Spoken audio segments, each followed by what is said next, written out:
Oke, kawan-kawan semuanya, Assalamualaikum warahmatullahi wabarakatuh. Seperti biasa ya, gue balik lagi di channel YouTube ini. Oke, untuk kesempatan kali ini, gue masih ingin terus melanjutkan pembahasan terkait dengan dugaan ijazah aspal dari Mukidi Bahlul Pekok Sontoloyo ya.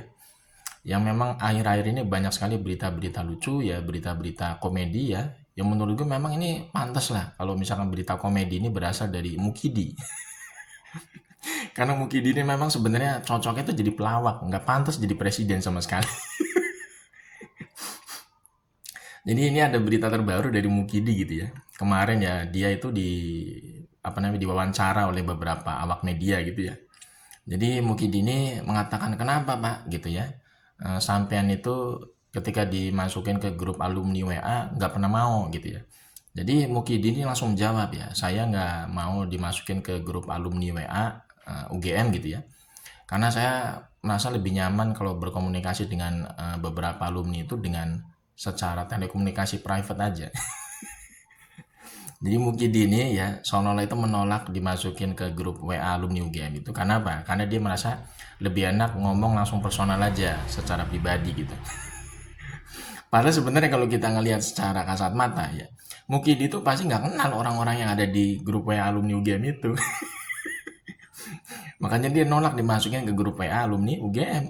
Ya wajar dia nolak. Wong dia sendiri nggak kenal sebenarnya sama orang-orang di grup itu. Ini sebenarnya kan sangat apa ya, sangat menggelikan gitu ya. Kok bisa ada orang seperti ini ya, masih tetap kuat menahan malu ya. Kemudian juga Budi bilang ya terus melakukan pengibulan publik berikutnya gitu ketika pengibulannya dia yang kemarin ketahuan sama orang lain gitu. Jadi lucu juga gitu ya. Kok bisa orang seperti ini itu masih membuat rekayasa-rekayasa cerita gitu ya. Bahwa dia tuh nggak mau dimasukin ke grup alumni UGM ya, grup alumni WA UGM gitu ya, karena lebih senang gitu ya ngobrol sama alumni UGM itu secara telekomunikasi langsung saja. Padahal aslinya mungkin dia itu nggak pernah kenal sama mereka yang ada di grup WA alumni UGM itu juga gitu. Cuman memang ini menurut gue ya agak-agak gila nih lah kalau bahasa Jawanya gitu ya.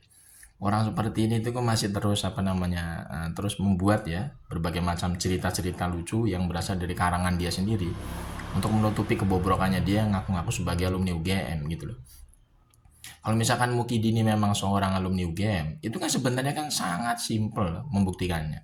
Tinggal nunjukin ijazah aslinya UGM itu secara fisik di hadapan publik. Nih ijazah asli gua nih, ijazah UGM nih ya. Kalau misalkan dia nggak mau tunjukin di pengadilan, nih ijazah asli UGM gue nih di depan hakim. Tapi kan itu tidak terjadi gitu ya. Mukidi nggak bisa nunjukin ijazah aslinya yang katanya dari UGM itu secara fisik di hadapan publik. Mukidi juga nggak bisa menunjukkan ijazah aslinya dia secara fisik yang dari UGM itu di depan persidangan. Kemarin waktu Mukidi digugat ya di dua pengadilan perdata berbeda di PN Sleman, PN Surakarta, ijazah aslinya Mukidi itu dari UGM itu yang katanya asli secara fisik itu nggak pernah muncul satu kali pun dalam persidangan. Kemudian kemarin waktu gelar perkara khusus di Baris Krim Polri yang waktu dihadiri juga oleh Bang Lismon, Roy Suryo, Dr. Tipa dan lain-lain itu, ijazah aslinya Mukidi yang dari UGM secara fisik itu juga nggak muncul pada gelar perkara khusus di Baris Krim Polri. Ini kan tentu sangat menggelikan gitu ya. Orang seperti ini kok masih bisa kuat menahan malu ya. Ngaku-ngaku sebagai alumni UGM gitu ya. Kemudian juga membuat berbagai macam cerita-cerita karangan yang seolah-olah itu menunjukkan kalau dia itu alumni UGM gitu. Dia ngomong katanya sering diundang ya untuk masuk ke grup WA alumni UGM, tapi dia nolak karena dia ya ingin komunikasi sama alumni UGM itu ya secara telekomunikasi pribadi saja lah, nggak perlu masuk WA grup alumni UGM. Padahal sebenarnya Mukidi itu nggak kenal sama orang-orang yang ada di WA grup alumni UGM itu, jadi dia nolak gitu kan ya. Lalu mereka nggak kenal dia juga nggak kenal mereka gitu kan. Jadi buat apa Mukidi ini dimasukin ke grup WA alumni UGM gitu loh. Ini kan sebenarnya kan sangat memalukan lah orang-orang seperti Mukidi ini kalau misalkan masih dibiarkan terus menerus ya bebas dari jeratan hukum. Dan yang paling lucunya lagi ya kemarin kan kita juga pernah melihat video ya, videonya Mukidi ini katanya pernah membuat semacam ya reuni kecil-kecilan lah ya.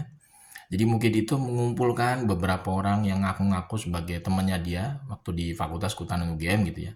Nah di situ ada secara eksplisit jelas ya, yang menunjukkan Mukidi itu benar-benar memang nggak punya malu ya, ngaku-ngaku sebagai alumni UGM. Itu Mukidi waktu itu videonya ada di YouTube, ada itu. Waktu itu ya yang meliput kalau nggak salah Kompas TV. Di YouTube masih ada videonya itu. Mukidi itu ketika membuat acara reunian kecil-kecilan itu menunjukkan sebuah foto wisuda. Tapi ternyata ada satu ibu-ibu yang menyebut namanya siapa? Namanya Hari Mulyono. Ketika Mukidi itu memperlihatkan foto wisuda, ibu-ibu itu yang di sampingnya Mukidi itu mengatakan, itu Mas Hari, itu Mas Hari. Berarti kan itu yang di wisuda itu kan fotonya itu kan bukan Mukidi gitu loh. Jadi foto yang di wisuda itu adalah fotonya Hari Mulyono. Ibu-ibu yang ngomong itu jelas loh 2 kali, suaranya jelas banget. Itu Mas Hari, itu Mas Hari, itu ada videonya loh di YouTube loh. Di Kompas TV yang meliput kalau nggak salah. Berarti kan udah jelas Mukidi itu ngaku-ngaku sebagai alumni UGM. Ketika dia memperlihatkan foto wisudanya itu, ternyata ibu-ibu itu tidak meneriakkan namanya dia. Tapi yang keluar dari mulut ibu-ibu itu malah namanya siapa? Hari Mulyono.